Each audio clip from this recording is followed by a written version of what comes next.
Hello, hello! On repart pour le jour 9 de ce calendrier de l'Avent poupette. Et aujourd'hui, on va s'attaquer à une poupette qui est, si j'en crois vos réactions sur Instagram, une de vos poupettes qui aura été votre préférée. C'est la poupette que j'ai appelée, comme le sentiment de la planche, Stay chic, restez chic en toutes circonstances.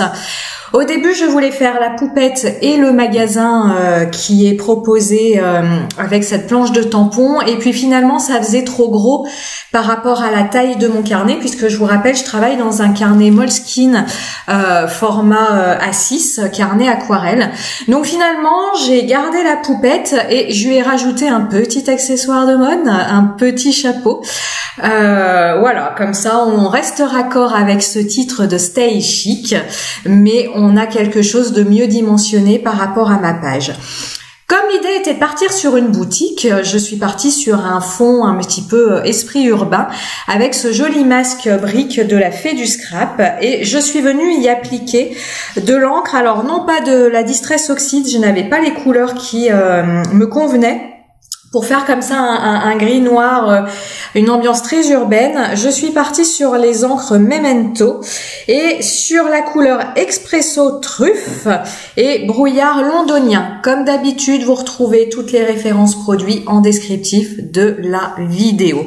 Ma petite poupette, donc vous avez cette poupette qui est issue d'une planche de tampon et le chapeau est issu d'une autre planche de tampon de Holland Create. C'est une planche de tampon où vous avez 6 couvre-chefs qui vous sont proposés. Ça va du chapeau à différents bonnets, à des couvre-chefs de fête. Voilà, donc comme ces ensembles sont faits pour aller ensemble, et le petit chapeau est parfaitement dimensionné pour ma poupette. Ma poupette, j'ai choisi ici de la coloriser au crayon aquarellable Muséum de Carandache. Donc pour cela, j'ai tamponné ma poupette à la Versafine claire couleur nocturne qui est, je vous rappelle, waterproof. J'ai tamponné ma poupette sur du papier mix média Fabriano que je préfère largement au paint on pour les techniques humides comme le crayon de couleur aquarellable puisque je trouve que le paint on bouloche à l'application de l'eau. Autant il est formidable pour le crayon de couleur à sec, autant avec l'eau je préfère nettement le Fabriano Mix Media. Comme toujours, je viens réaliser mes dégradés de la même façon et remarquez ici je n'utilise que 2 crayons de couleur pour réaliser le dégradé. Ce sera le même pour le chapeau que pour son manteau. Donc j'utilise au niveau des muséums de Carandache, j'utilise la couleur sanguine et la couleur brown. Comme toujours, lorsque je fais un dégradé au crayon de couleur aquarellable, j'applique sur l'ensemble de ma zone à coloriser la couleur la plus claire. J'applique ensuite la couleur la plus foncée là où je souhaite ombrer mon dégradé, enfin ma colorisation.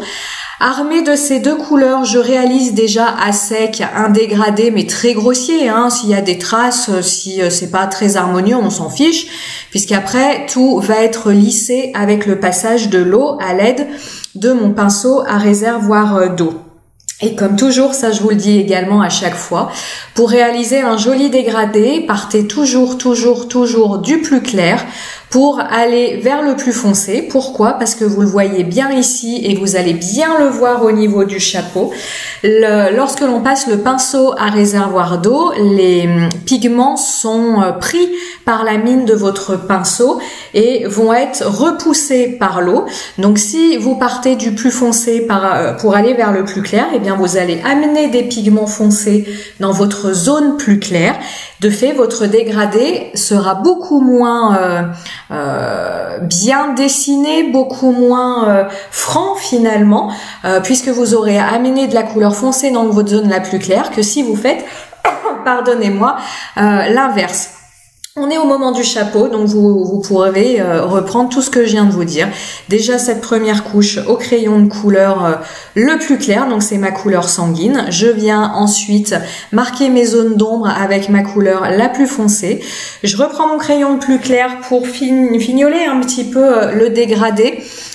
Je vous le redis, à plus votre dégradé sera quand même bien réalisé à sec, à plus lorsque vous passerez votre pinceau à réservoir d'eau, à moins vous aurez de boulot, puisque là vous allez voir, je vais simplement passer une couche d'eau en prenant bien garde d'y aller du plus clair au plus foncé. J'utilise pour ma part un pinceau à réservoir d'eau de la marque Pentel. Je n'ai que cela quand je me suis fournie en crayon de couleur aquarellable et en pinceau à réservoir d'eau. J'ai acheté cela. Pourquoi je vous dis cela? Tout simplement parce que j'ai acheté un lot, c'est celui que je vous mets en référence dans le descriptif de la vidéo. J'ai acheté un lot, où vous avez 3 tailles de mine différentes, une petite, une moyenne, une grande. Pour les petites colorisations comme ça, j'utilise toujours la petite. Lorsque je viens réaliser des fonds, alors ça c'était plus vrai quand je faisais du coloriage pour adultes, faudrait que je vous montre ça un jour lors d'une de mes réalisations en art journal.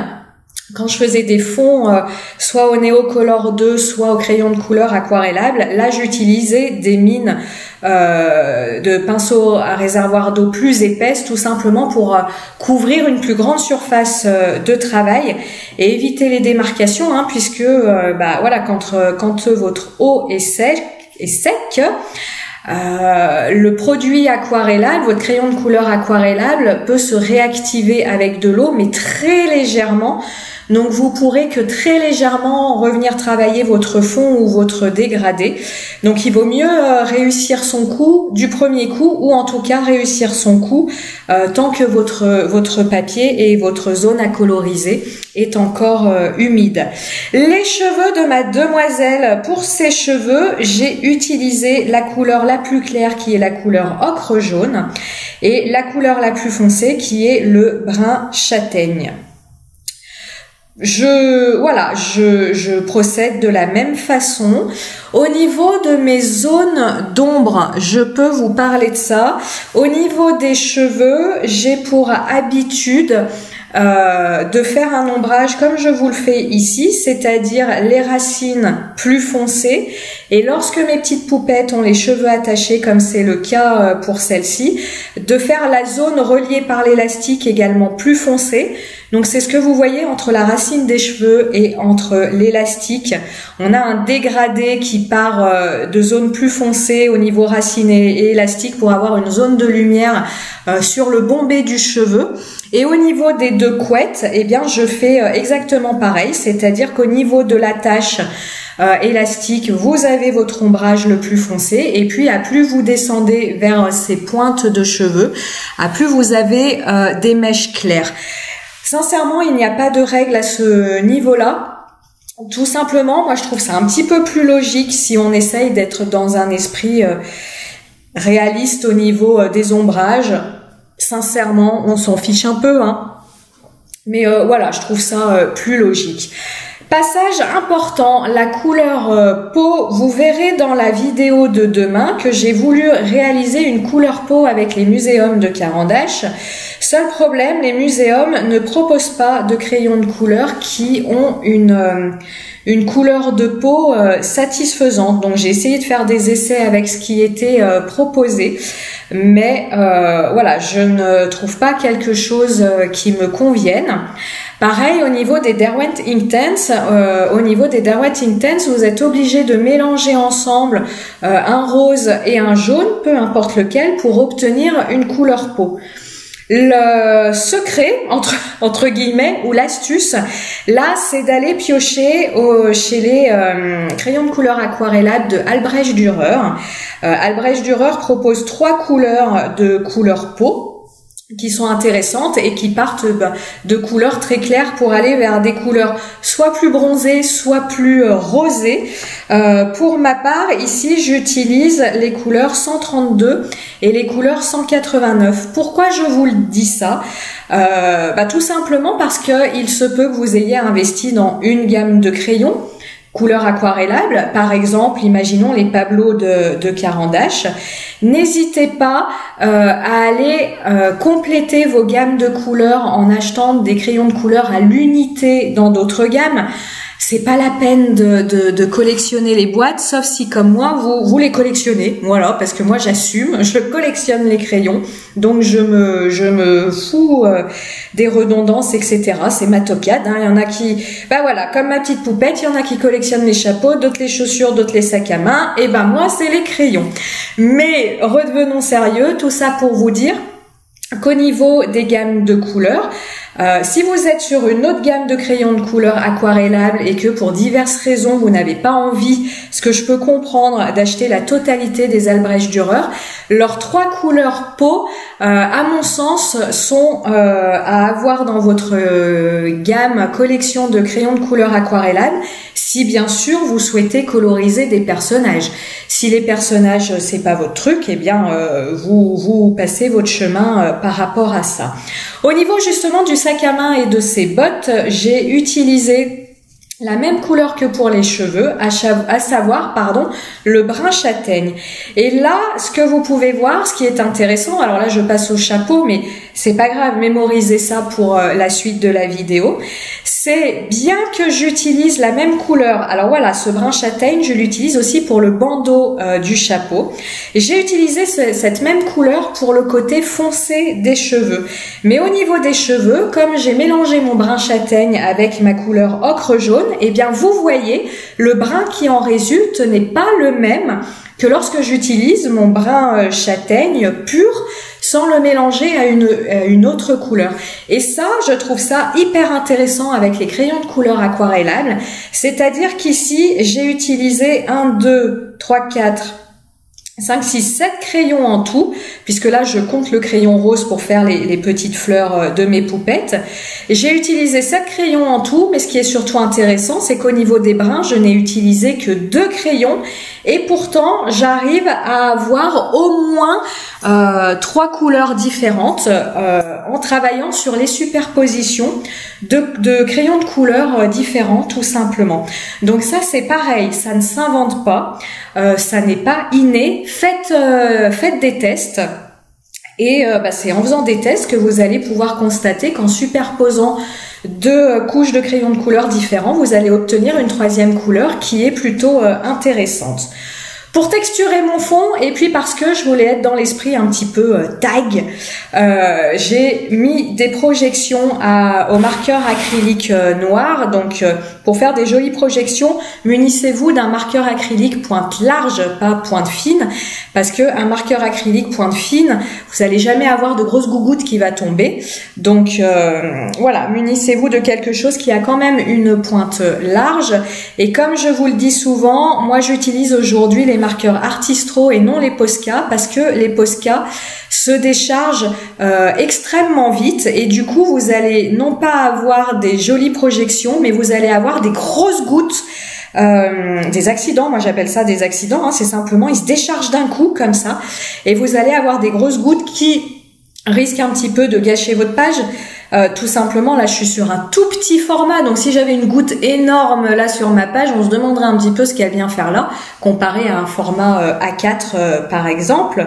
Donc voilà, moi vraiment je suis passée, alors je finis mes Posca parce que je ne jette pas des produits, même quand je trouve qu'ils font pas le job, je leur trouve toujours une utilité. Mais si vous souhaitez comme ça des petites gouttes et pas de risque de stylo qui fuit et de grosses projections, je vous conseille de vous diriger vers les marqueurs Artistro. Pareil, je vous ai mis les références produits en descriptif de la vidéo. J'ai collé ma petite poupette à la taquiglu, je lui ai mis son petit chapeau sur la tête, je l'ai mis un petit peu de côté parce que voilà, hein, ça fait un petit peu moins uniforme que si je lui avais mis droit sur les cheveux. Je suis venue sur sa petite fleur sur le chapeau pour la mettre un peu plus en relief. Je suis venue lui mettre de l'aqua shimmer. Hein. Donc l'aqua shimmer, c'est quoi? C'est de l'eau mélangée avec des petites paillettes, des nacres, et en séchant, vous n'avez plus que la nacre qui apparaît sur votre colorisation. Voilà, je viens faire les petits yeux de ma poupette. Alors ça, je le fais de temps en temps, une fois sur 2, sur 3, c'est bon. Il n'y a pas de logique là non plus là-dessus. Alors je vous avoue, c'est quand j'y pense déjà que je le fais. Et puis quand je trouve que ça a un intérêt particulier. Des petites zones de lumière avec mon Artistro blanc, et ça aussi, comme je vous le dis à chaque fois, quand vous prenez le temps de bien laisser sécher votre matériel aquarellable, que ce soit de l'aquarelle ou des crayons de couleur aquarellables, vous n'avez pas besoin de passer 1001 couches avec votre marqueur blanc. Il reste blanc comme au premier jour, si j'ose dire. Ce que vous voyez là, ce sera sa teinte définitive, mais encore une fois, ma poupette, je lui ai foutu la paix et je l'ai laissé sécher très longtemps. Ce que vous ne voyez pas à la vidéo, c'est que moi, mes réalisations, peut-être qu'elles m'occupent sur une journée, mais pendant un quart d'heure, je vais venir faire ça, puis après, je passe à autre chose, et puis après, je passe à complètement autre chose, je vais faire mon ménage, la cuisine, jouer avec mon fils, peu importe. Mais tout ça pour vous dire que si vous prenez le temps de laisser sécher, c'est le cas ici, vous voyez, tout est sec et mon blanc est bien blanc. J'espère que cette nouvelle vidéo vous aura plu, que vous êtes contents et contentes de ce petit calendrier de l'Avent. Et demain, on se retrouve pour une petite page spéciale Noël. Allez, à ciao, bye!